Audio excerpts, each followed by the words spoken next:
Shalom Tiberias. Apa kabar Bapak Ibu semuanya?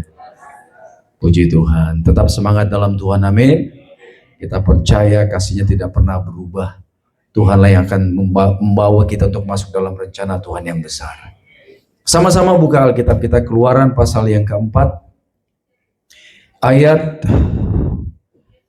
20 sampai 26. Keluaran 4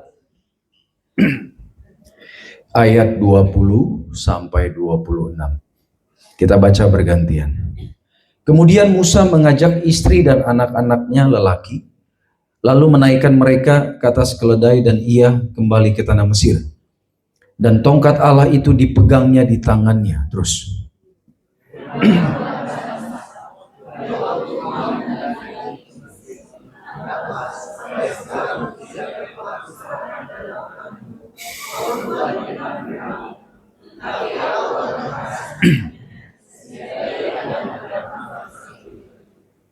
Maka engkau harus berkata kepada Firaun, beginilah firman Tuhan, Israel ialah anakku, anakku yang sulung. Lanjut.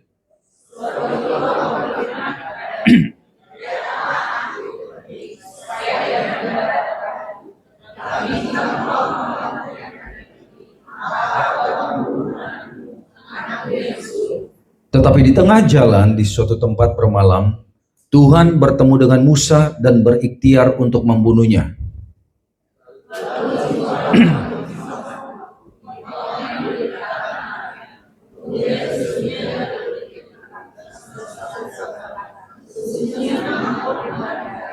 Bersama-sama 26. Lalu Tuhan membiarkan Musa, pengantin darah, kata Zipora waktu itu, karena puji Tuhan. Malam ini kita akan bicara tentang satu tokoh yang luar biasa bernama Musa. Katakan Musa. Haleluya. Ya, Musa ini benar-benar pilihan Tuhan. Benar-benar dikhususkan oleh Tuhan untuk membebaskan bangsa Israel dari perbudakan Mesir, di mana notabene di zaman itu kalau sudah jadi budak Mesir tidak mungkin bisa keluar. Kenapa saya katakan demikian? Mesir itu pemimpin dunia di zaman itu. Mungkin sekarang Mesir tidak terlalu dominan. Tapi di zaman itu tidak ada yang berani dengan Mesir, saudara. Dan Firaun dianggap orang nomor satu saat itu di sana. Dan Musa ini dipilih oleh Tuhan. Bayangkan, ketika terjadi pembunuhan bayi-bayi, Musa ya melalui orang tuanya diberi hikmat. Bikin sesuatu tempat di mana nanti taruh Musa di situ dan kemudian dihanyutkan di sungai apa? Sungai Nil. Ya, itu pasti hikmat dari Tuhan kepada kedua orang tua dari Musa. Dihanyutkanlah bayi ini. Dan lihat saudaraku, timingnya timing Tuhan nih. Setelah dihanyutkan, tiba-tiba Tuhan juga menggerakkan putri Firaun. Di sini kita bisa lihat, Tuhan bisa pakai orang tidak percaya, melalui hidup dia akan terjadi mujizat buat kehidupan kita. Nggak ada yang bilang amin ini Bapak Ibu. Saya ulang ya. Tuhan bisa pakai orang yang tidak percaya kepada Tuhan, di mana melalui hidup dia akan melahir kuasa mujizat dan pertolongan Tuhan. Haleluya. Nah, datanglah putri Firaun untuk mandi. Memang jadwal dia untuk mandi, tapi timingnya pas gitu. Kan bisa saja ya. Bayi Musa udah lewat 30 detik, baru putrinya Firaun turun. Artinya dia nggak akan lihat dan terus ke sana. Tapi yang luar biasa ketika Musa akan lewat bayinya ini, kemudian turunlah putri Firaun. Dia lihat, apa itu? Coba cek, diceklah oleh dayang-dayangnya. Begitu dicek, seorang bayi. Begitu dilihat oleh putri Firaun, Tuhan menaruh hati sehingga putri Firaun jatuh cinta kepada bayi Firaun. Wah, aku akan angkat dia jadi anak. Diangkatlah saudara. Bayangkan. Dan kemudian dibawa ke istana. Benar-benar ini cara Tuhan. Dan di istana, walaupun dia bangsa Yahudi, tapi Tuhan didik dia dengan pola pendidikan bangsa terbaik di zaman itu, bangsa Mesir. Ya, sehingga semua kemampuan Firaun itu ada di dalam kehidupan Musa. Kenapa? Musa sedang dipersiapkan untuk menjadi the next Firaun. Pemimpin yang tegas, yang berani, bahkan mungkin sedikit sadis ya. Betul saudaraku. Dan berani berperang, tahu strategi perang, tahu ekonomi. Menjadi orang yang pintar saudaraku. Semua pusat ilmu di dunia saat itu di mana? Di Mesir. Jadi orang-orang cerdas, pandai ada di sana. Dan semua menjadi gurunya Musa. Sehingga Musa melihat dari orang nomor satu di dunia saat itu Firaun. Dia lihat, Kenapa dia bisa jadi orang nomor satu di dunia? Dia belajar. Plus minusnya Fir'aun dia pelajari. Tapi sisi yang lain dia juga melihat teman-teman dia sebangsa setanah air menderita, jadi budak.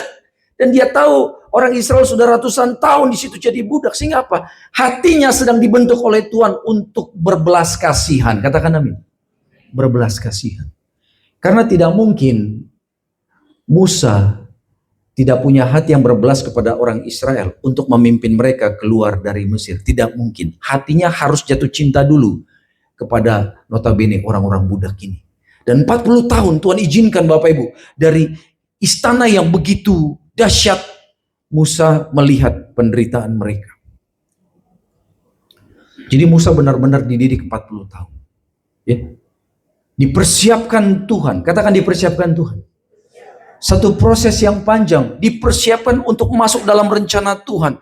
Apa rencana Tuhan? Bahwa Musa akan dipakai Tuhan untuk menjadi a great leader, pemimpin yang dahsyat dipakai Tuhan, membawa bangsa ini keluar dari kemustahilan. Karena saat itu sangat-sangat tidak mungkin bisa keluar dari Mesir. Tapi di sini Tuhan sedang menunjukkan kepada Musa, kepada orang Israel, plus kepada bangsa Mesir dan dunia, bahwa bagi Tuhan tidak ada yang mustahil. Yang percaya bilang amin dulu dong. Boleh tepuk tangan yang meriah buat Allah kita. Haleluya. Bagi dia tidak ada yang mustahil, saudara. Pembentukan 40 tahun. Tapi ternyata di mata Tuhan 40 tahun ini belum lengkap, saudara. Karena apa? Karakter Mesir yang sombong, yang angku, yang kasar itu masih melekat dalam kehidupan Musa. Nah, untuk dipakai Tuhan untuk menjadi pemimpin yang penuh urapan, penuh mujizat, di mana melalui tongkat yang di tangan Musa, tuh pada ayat 21 dikatakan, ketika Musa menaikkan istri dan anak-anaknya ke atas keledai, itu disebut ada tongkat di tangan Musa, tongkat yang dari Tuhan. Dari tongkat itu banyak lahir mujizat. Dari tongkat itu batu dipukul keluar air, katakan amin. Sehingga satu bangsa 2 juta orang bisa minum. Dengan tongkat itu dipukul laut Teberau terbelah. Ini tongkat nggak main-main, saudara. Gitu. Yang disembah kekuatannya bukan tongkatnya, tapi Tuhan yang bekerja melalui tongkat itu. Katakan amin. Sama seperti minyak urapan ini. Ya, di luar orang bilang ini, apa tuh Tiberias minyak urapan kayak jimat? Yang bilang jimat siapa? Kita percaya kekuatannya di dalam nama Yesus yang bekerja melalui minyak urapan. Katakan amin Bapak Ibu. Amin. Gitu. Bukan minyak urapan yang menyembuhkan, tapi Yesus yang bekerja melalui minyak urapan ini. Karena Tuhan yang perintahkan. Kemudian apa yang terjadi, saudaraku? Musa ini dipimpin oleh Tuhan, dibentuk oleh Tuhan untuk memimpin bangsa yang besar ini. Tapi ternyata 40 tahun itu Tuhan bilang, that's not enough. Aku akan tambahkan masa sekolah rohaninya Musa. Apa yang terjadi, saudaraku? Musa masuk sekolah berikut, itu apa? Pembentukan karakter. Ini dia. Tadinya pembentukan karakter Mesirnya udah jadi nih. Pemimpin yang gagah, ya, yang berani, mungkin yang bengis, sadis. Tapi ini nggak boleh. Kalau udah mau dipakai Tuhan, ini harus mundur. Karena di mata Tuhan karakter itu penting. Katakan amin. Kalau Bapak Ibu engkau sedang dibentuk karaktermu, Bapak Ibu, izinkan Tuhan bersihkan kita dari karakter dunia, supaya kita punya karakter anak kerajaan surga. Seringkali penghalang doa Bapak Ibu dijawab Tuhan, bukan karena Tuhan tidak mampu, tapi apa? Karena kita nggak mau diselesaikan karakter kita. Musa dibentuk Tuhan karakternya 40 tahun, di mana? Di pengasingan loh. Di bawah pimpinan mertuanya dia 40 tahun. Menjadi orang yang rendah hati, menjadi orang yang takut akan Tuhan, menjadi orang yang bersandar sepenuhnya kepada Tuhan. Bukan setahun 2 tahun Bapak Ibu, 40 years. Jadi sekolah rohani yang Tuhan izinkan buat Musa, sejak dia menjadi bayi yang dibuang di sungai Nil itu, sampai dia benar-benar menjadi orang yang siap dipakai Tuhan untuk masuk dalam mujizat Tuhan, itu 80 tahun. Ini sekolah yang mahal. Gurunya langsung Tuhan dari surga. Katakan amin. Ternyata, kenapa harus demikian panjang sekolahnya Musa? Karena tugas Musa ini tugas yang sangat berat. Kalau tidak dididik 80 tahun ini, Musa tidak akan mampu. Karena Musa ini karakternya orangnya sebenarnya temperamental, pemarah. Terbukti apa? Ketika dia menjadi anaknya Firaun, putrinya Firaun, saudaraku, ketika ada orang Israel dipukul oleh orang Mesirnya dibunuh loh sama Musa. Musa tidak datang menengahkan mereka dan berkata, ayo jangan berkelahi, atau menanyakan dari kedua belah pihak, kenapa kalian ribut? Tidak, langsung dibunuh. Coba bayangkan kalau Musa langsung dipakai Tuhan memimpin orang Israel keluar dari Mesir, saya percaya 2 juta orang dibunuh sama Musa. Kenapa? Dikit-dikit Musa marah, dikit-dikit kesel, benar gak? Karena kan di padang pasir itu, di padang gurun, orang Israel ini terkenal apa? Bangsa yang tegar tengkuk, bikin marah Musa terus, demo terus sama Musa. Musa saja mau dilengserkan. Jadi kalau ada istilah pemimpin dilengserkan zaman sekarang, orang Israel mau melengserkan Musa. Tapi Musa hatinya baik banget loh, lemah lembut. Dari pemimpin yang tadinya pede, percaya, bicara, dibentukkan untuk jadi Firaun, kan otomatis jago ngomong, bener gak? Dia berdiri di depan jutaan orang, dia diam aja, orang gemetar. Aura Firaun seperti itu. Dia tinggal tunjuk, prajuritnya tahu, artinya apa? Bunuh kelompok orang itu. Dia tinggal tunjuk, prajuritnya tahu, bakar desa itu. Dengan tangan, dengan tatapan mata, nggak perlu ngomong. Orang sudah gentar berdiri di depan dia. Tiba-tiba begitu Tuhan pilih dia untuk jadi pemimpin, dia bilang gini, Tuhan, aku nggak pandai bicara. Tuh. Pilih abangku Harun jadi juru bicaraku, Tuhan. Aku ini gagap. Pernah dengar orang gagap ngomong? Oh. Dulu ada yang artis, Ajis gagap. Walaupun dibikin-bikin, tapi kan lucu, mau digeplak dulu baru keluar itu, saudaraku. Nah Musa begitu, bayangkan dari orang yang tadinya dahsyat, keren gitu, tiba-tiba di masa pembentukan 40 tahun yang kedua, jadi orang yang sangat rendah hati. Dan Tuhan bilang, you are ready, kau siap. Sekarang, keluar dari rumah mertuamu, bawa istri dan anak-anakmu, pergi ke Mesir. Sampaikan kepada Firaun, bangsa Israel adalah anak sulungku. Kalau dia tidak melepas anak sulungku, anak sulungnya akan kumatikan. Wih, ini perang antara anak sulung dengan anak sulung. Tapi lihat, bapaknya yang kuat, maka anaknya pasti menang. Katakan amin dong. Di sini Tuhan mengajarkan, kalau Bapak Ibu jadi anak, statusnya anak kerajaan surga, dan Yesus menjadi Bapak kita, percayalah dalam setiap perkara kita pasti dibela Tuhan. Orang Israel dibela, kenapa? Dia anak. Statusnya anak. Saya ingat ketika saya kecil, ada orang tinggi besar laki-laki, jahatin saya, nakutin saya kabur dari dia. Karena saya ketakutan, kaki saya keserimpet jatuh, sehingga robek lutut saya. Bapak saya dulu badannya binaragawan, saudaraku. Dia keluar rumah dengan telanjang dada, hanya pakai sarung. Dia bilang, tunjukin mana orangnya. Begitu orang itu tahu siapa bapak saya, gemeteran, saudaraku. Betul, dulu di daerah Priuk, di Pasar Ular, siapa istilahnya nggak kenal bapak saya? Sitorus yang mana? Sitorus yang bewok. Ya kan? Orang tahu dia semua, Bapak Ibu. Dikeroyokin orang pakai pedang 60 orang, bapak saya cuma lompat-lompat begitu. Punya kekuatan. Betul, dia bisa tunjuk dada orang, putus nyawanya, saudara. Makanya saya mau ditumbalin sama setan, hampir 7 kali saya mati. Ternyata ujung-ujungnya karena bapak saya bersinggungan dengan kuasa kegelapan seperti itu. Belum lagi opung-opung saya di atas. Pokoknya mengerikan lah dulu masa lalu saya, Bapak Ibu.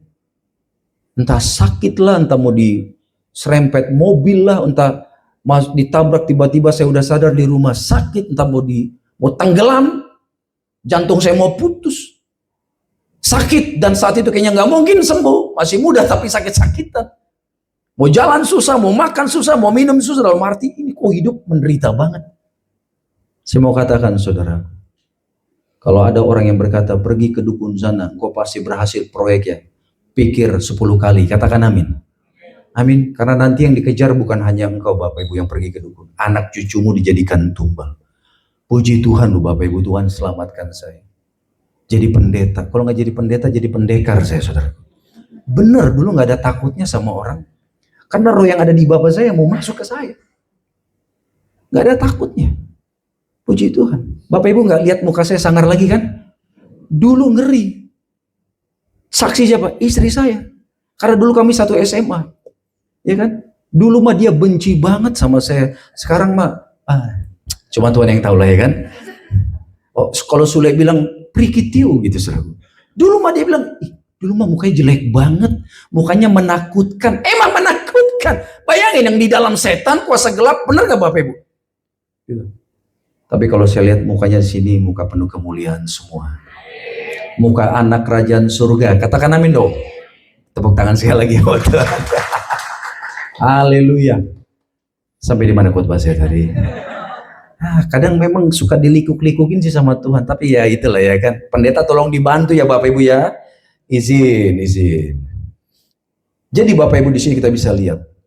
Bagaimana cara Tuhan mempersiapkan Musa ini.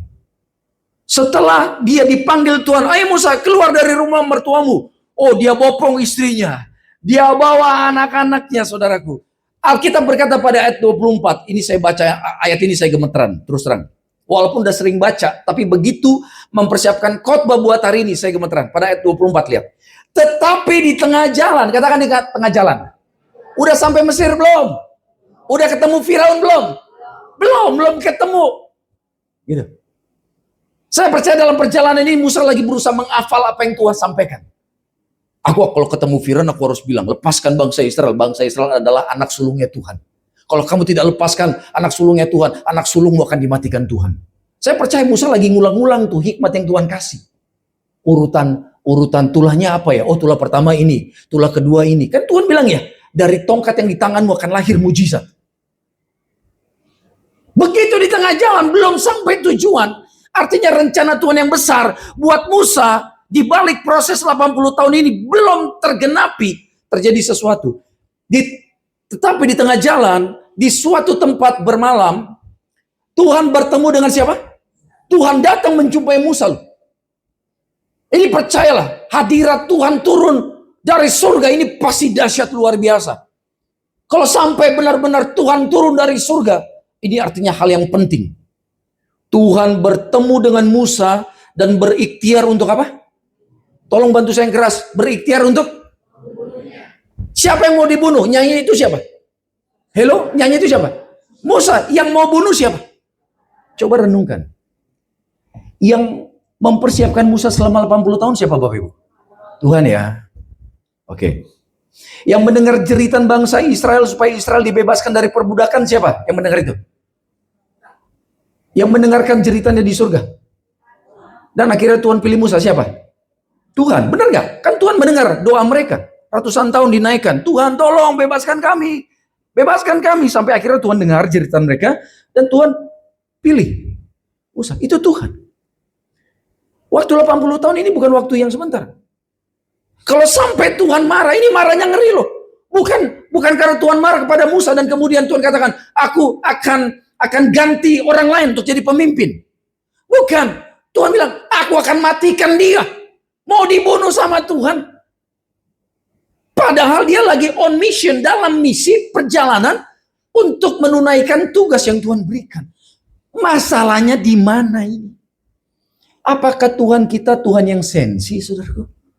Emosional? Berapa kali jemaat bilang ini datang sama saya, Pak tolong doakan saya. Kenapa? Saya di kantor tadinya udah mau dapat promosi Pak, naik jabatan.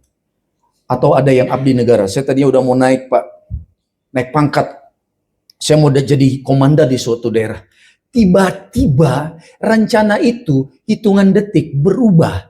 Bukan saya yang naik, tapi dipilih orang lain. Kira-kira kalau manusia bisa begitu nggak? Nggak ada yang jawab saya. Udah semangat khotbah saya lu Bapak Ibu. Betul, saya udah ngopi berapa banyak nih supaya seger malam. Ini sesi terakhir. Bapak Ibu tahu tidak? Sesi terakhir, sesi penuh pergumulan buat pendeta. Bapak Ibu kan habis mandi tadi di rumah, seger, bener gak? Makan dulu, minum cendol dulu, bener gak? Seger badan, mata saya udah kriup-kriupan Bapak Ibu. Belum lagi keliling Jakarta, Jabodetabek itu seperti keliling dunia bawa mobil sendirian. Datang di sini, saya perlu pertolongan malaikat. Jadi tolong respon khotbah saya, bilang amin dulu. Amin. Mantap, tepuk tangan. Haleluya. Memang kemungkinan kedua Bapak Ibu diam tadi mungkin karena ternganga-nganga dengan khotbah saya. Atau yang kedua, nggak ngerti ini pendeta ngomong apa. Saya harap yang pertama Bapak Ibu. Ya. Jadi Bapak Ibu, ini yang terjadi saudaraku. Musa bingung pasti. Tuhan mau bunuh dia. Masalahnya di mana saudara? Kalau mau diganti dengan pemimpin yang lain, ya pasti kemungkinan Tuhan perlu 80 tahun lagi untuk mempersiapkan orang lain. Benar nggak saudara?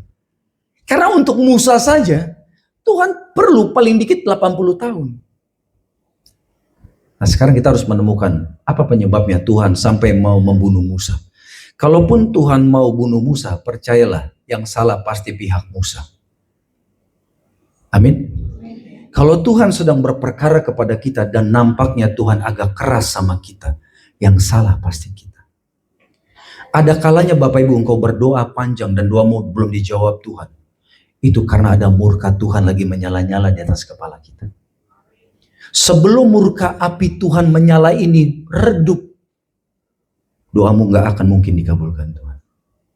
Sama seperti anak kecil bilang, Pak, ayo dong Pak. Maaf Pak, aku salah tadi Pak. Gara-gara saya mobil Bapak jadi tabrakan. Bapaknya cuma balik begini. Sampai bapaknya hilang keselnya baru dia ngomong sama anak. Kalau murka Tuhan lagi di atas kepala kita, Bapak Ibu ngomong apapun, Tuhan kasih punggungnya saudara. Itulah sebabnya, kalau Bapak Ibu sedang menghadapi murka Tuhan, segera berdamai dengan Tuhan. Kalau bahasa saya to the point, kalau lagi ada murka Tuhan, Bapak Ibu lagi dalam keadaan genting, saudara. Jangan main-main sama Tuhan. Tuhan itu tegas loh, saudara. Di dalam kemurahan dan kebaikan dan kelemah lembutannya, ada kalanya dia tegas sama kita. Dan Tuhan sedang tegas kepada Musa. Kurang sayang apa Tuhan sama Musa? Dari bayi dijaga dia supaya tidak dibunuh orang. Orang tuanya dikasih hikmat supaya dilewatkan di sungai itu. Tuhan kirim putri Firaun untuk menemukan dia dan mengangkat dan merawat dia. Dia dididik. Ketika dia menjadi pelarian, ya, calon mertuanya menerima dia untuk bekerja menjadi gembala upahan. Kurang baik apa Tuhan? Ternyata ada kesalahan yang sangat menyakiti hati Tuhan yang dilakukan Musa. Ayat 25. Ini dia penyebabnya. Lalu Zipora, siapa Zipora? Istrinya ya. Lalu Zipora mengambil pisau batu, dipotongnya kulit katan anaknya, kemudian disentuhnya dengan kulit itu kaki Musa sambil berkata, sesungguhnya engkau pengantin darah bagiku. Lalu Tuhan membiarkan Musa pengantin darah. Kata Zipora waktu itu, karena mengingat sunat itu.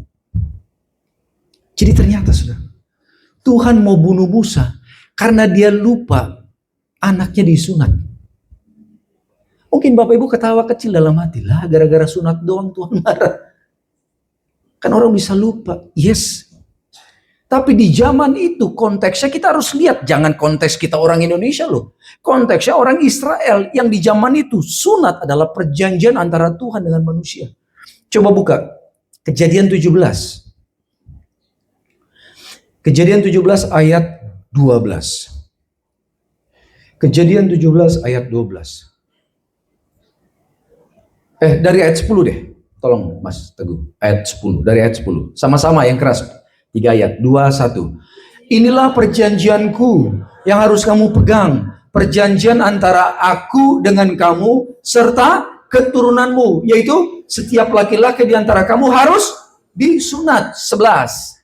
Yang keras.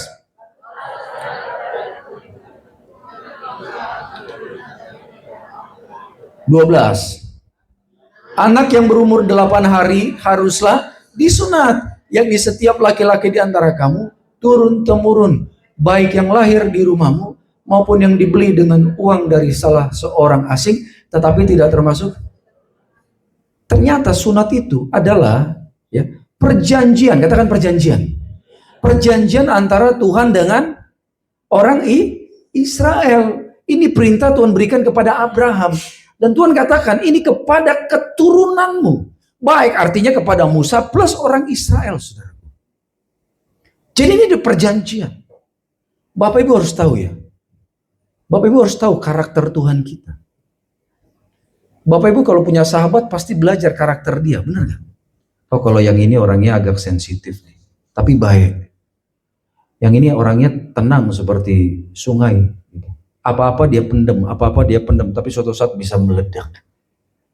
Oh, kalau yang ini orangnya bawel, tapi ya kalau dia udah ngomong udah pelong hatinya, dia nggak nyimpen. Kan kita kan pelajari karakter orang, bener nggak? Kalau Bapak Ibu mau kenal siapa Tuhan, pelajari karakter Tuhan. Pelajari dia, saudaraku. Dia itu Allah yang suka membuat perjanjian. Kepada Abraham dia bikin perjanjian. Kepada yang lain dia bikin perjanjian. Bahkan ketika di zaman Yesus, Tuhan pun membuat perjanjian. Ketika Yesus mengajarkan para hamba Tuhan saat itu, para rasul perjamuan kudus, Yesus mengangkat cawan anggur. Tuhan Yesus berkata apa? Inilah darah perjanjian baru. Tuhan katakan darah perjanjian baru. Jadi dia memeteraikan perjanjian dia dengan umat, itu Bapak Ibu dan saya, melalui darahnya. Dimeteraikan melalui darah. Satu hal saya mau katakan.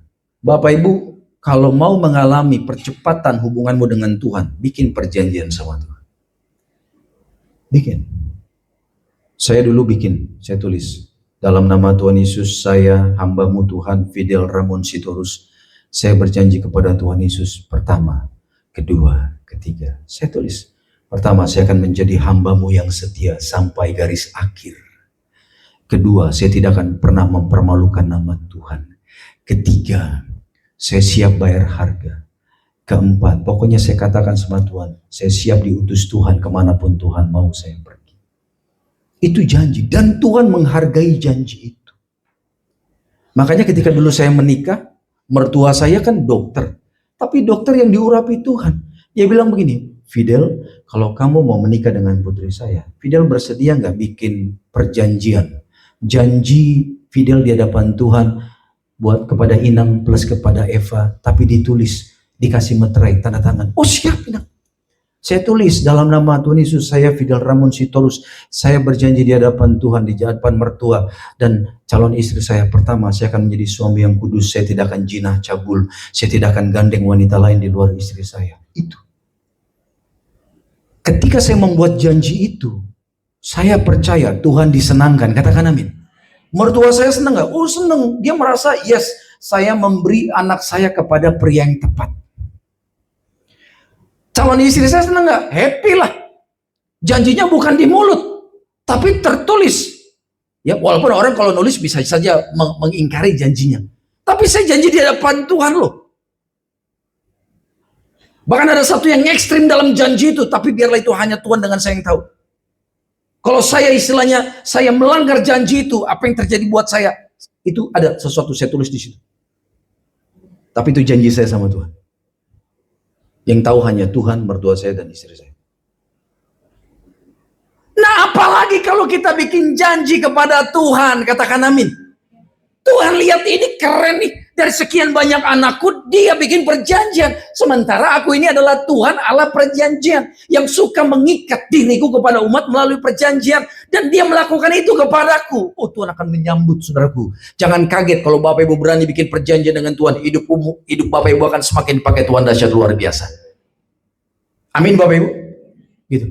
Tuhan bikin perjanjian, saudaraku, melalui apa? Sunat itu. Sunat itu bukan supaya orang Israel sehat, no. Tapi lebih ada makna yang dalam. Dan ini ternyata tidak dilakukan oleh Musa. Dan di mata Tuhan, Musa tidak taat kepada perintah Tuhan. Dan konsekuensinya, Tuhan mau bunuh Musa. Di mata Tuhan, walaupun dia calon pemimpin besar, di mana dalam hidup Musa banyak kuasa urapan yang besar. Tapi tetap di mata Tuhan, ketika dia lupa melakukan itu, di mata Tuhan tidak taat. Saudaraku, dari kejadian Musa ini apa yang bisa kita pelajari? Taatlah dalam segala perkara.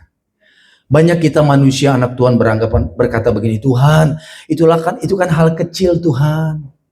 Kalau aku di situ masih jatuh bangun ya Tuhan ngertilah, saya kan masih manusia, saya nggak bisa sempurna Tuhan. Gitu. Kan yang lain juga melakukan hal itu. Ya Tuhan tolong mengertilah. Nah kadang kita begitu, sementara sama Tuhan gak bisa. Tuhan mau kita benar-benar 100% taat kepada perintah Tuhan. Amin. Contoh hal kekudusan. Ini contoh nih saudaraku. Contoh kecil. Kalau menurut orang dunia, yang namanya perzinahan itu kalau ketahuan laki-laki atau perempuan melakukan hubungan dengan pasangan yang lain, tapi di luar pernikahan atau bukan dengan pasangannya, itu baru namanya perzinahan atau percabulan. Kalau ketangkap basah ya secara fisik ya. Tapi kalau firman Tuhan, Yesus ajarkan begini, jika engkau melihat seseorang dan engkau mengingini, engkau sudah berzina di dalam hatimu. Ngeri nggak tuh saudara? Orang dunia baca itu pasti gini, orang Kristen ya, Tuhannya keren banget. Yang namanya zina baru di sini aja.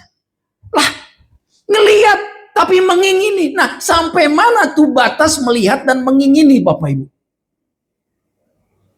Ada yang pernah kepikiran nggak? Sampai mana sih batasannya? Oh, ternyata saya sudah jatuh di dalam dosa mengingini orang lain di luar pasangan saya. Ah, itu dia, Bapak Ibu, khususnya Bapak-bapak di sini harus belajar akan hal itu. Ada teman saya, pendeta, dipakai Tuhan luar biasa. Pelayanannya sakti, saudaraku. Benar, Bapak Ibu. Kalau lagi pelayanan dia ya, berada itu malaikat turun, malaikat perang Tuhan turun menyertai dia. Nggak semua orang pelayanan ada malaikat Tuhan. Orang yang kalau pelayanan ada malaikat Tuhan turun dari surga menyertai kemanapun dia pergi, pasti orang ini sudah bayar harga, dapat fasilitas dari surga. Itu dia. Dia diajar ke Tuhan begini. Ketika dia tanya, Tuhan gimana sih batasannya orang melihat tapi tidak mengingini? Akhirnya dia dikasih hikmat sama Tuhan. Kalau melihat, contoh nih, kita lagi di mall, ngelihat tiba-tiba ada baju jalan ke mall pakai baju adenya. Ya kan, semuanya serba minim ya kan, gitu. Lah kalau dia lagi jalan di depan kita, mau nggak mau kan kita lihat ya, gitu. Bapak-bapak kok tiba-tiba diam semuanya? Bapak-bapak ngerti kan maksud arah pembicaraan saya? Halo? Ketika di mall di depan mata, gitu. Apakah bapak-bapak langsung berdarah Yesus? Tapi begini, ini dibuka. Enggak gitu juga. Lihat, tapi dia dikasih hikmat sama Tuhan gini. Lihat, tapi jangan lebih dari 2 detik. Karena kalau udah lebih dari 2 detik, gampang jatuh dalam dosa katanya. Itu dia, pengalaman dia bersama Tuhan. Gitu, saudara. Tolong dicatat bapak-bapak ya. Ibu-ibu nanti di mall pasti senggol. Jangan dari 2 detik. Kepala jangan ke kanan terus ya kan. Itu Tuhan loh. Buat kita anaknya. Sehingga di sini Bapak Ibu bisa lihat ya, betapa tuntutan Tuhan, kekudusan itu tinggi luar biasa. Kalau di luar mengatakan, kalau membunuh musuhnya, itu katanya bisa membuat orang masuk surga. Benar nggak? Halal membunuh orang lain. Bahkan kita bisa ke surga. Tapi kalau Yesus mengajarkan apa? Hah? Balas kejahatan dengan kebaikan. Bahkan kita mendoakan orang yang jahat kepada kita. Bahkan yang lebih keren apa Tuhan katakan? Kalau pipi kanan kita ditampar, kasih. Orang dunia nggak akan mampu melakukan itu. Tapi roh Tuhan di dalam kita pasti akan memampukan kita melakukan itu.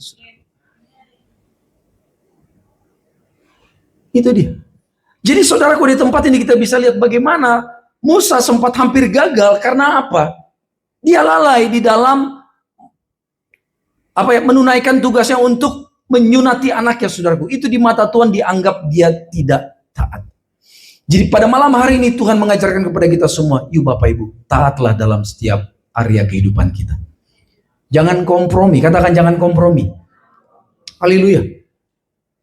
Taat. Hal-hal yang kita anggap kecil, yang kita anggap Tuhan ngerti, jangan punya pola pikir seperti itu. Gini, jangan sampai gara-gara kita tidak taat di situ Tuhan datang kita nggak ke surga. Kita terlalu pede, di situ mah nggak apa-apa lah. Ini mah dosa kecil, yang begini mah nggak apa-apa, Tuhan ngerti. Karena apa? Semua orang melakukan itu. Lah kalau semua orang melakukan itu, masa kita ikut-ikutan? Amin Bapak Ibu.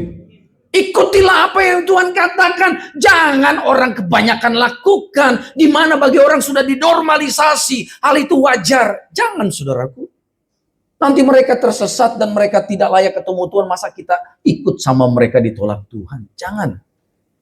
Lebih baik kita jadi orang Kristen yang militan buat Tuhan, tapi ujungnya sudah di surga. Jaminan di surga, ke surga sudah di tangan kita. Katakan amin. Jangan nanti kita ke surga mudah-mudahan.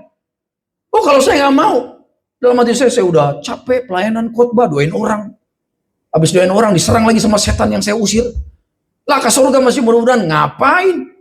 Lebih baik ekstrim sekalian, amin. Tapi ke surga Bapak Ibu. Betul. Memang khotbah seperti ini memang kadang ini pendeta terlalu keras. Yang dia kasih bukan cuma daging, tapi daging yang baru keluar dari freezer katanya. Nggak bisa dikunyah. Lebih baik begitu. Amin Bapak Ibu. Tapi jiwa kita selamat. Saya ngomong ini karena dasar saya mengasihi Bapak Ibu loh. Karena kerinduan saya apa? Kita sama-sama ke surga, saudaraku. Di salah satu negara di Eropa pernah dibor. Bumi dibor, tujuannya mau ambil minyak. Dalamnya 12 km. Kebayang nggak? Perut ini, bumi dibor 12 km. Setelah dibor 12 km, dituruninlah mic. Mereka mau dengar suara apa ada di situ. Percaya nggak? Cek di internet. Saudara. Begitu diturunin mic, karena kan di bawah tuh ternyata api panas. Jadi kedengaran suaranya hanya 17 detik. Selama 17 detik, suara yang kerekam itu suara orang yang teriak kesakitan luar biasa. Dan jumlahnya orangnya masif, banyak di dalam. Dari hasil rekaman itu. Saya dengar itu, walaupun saya udah pendeta khotbah puluhan tahun, gemeteran saya. Saya bilang, aku gak mau di situ Tuhan.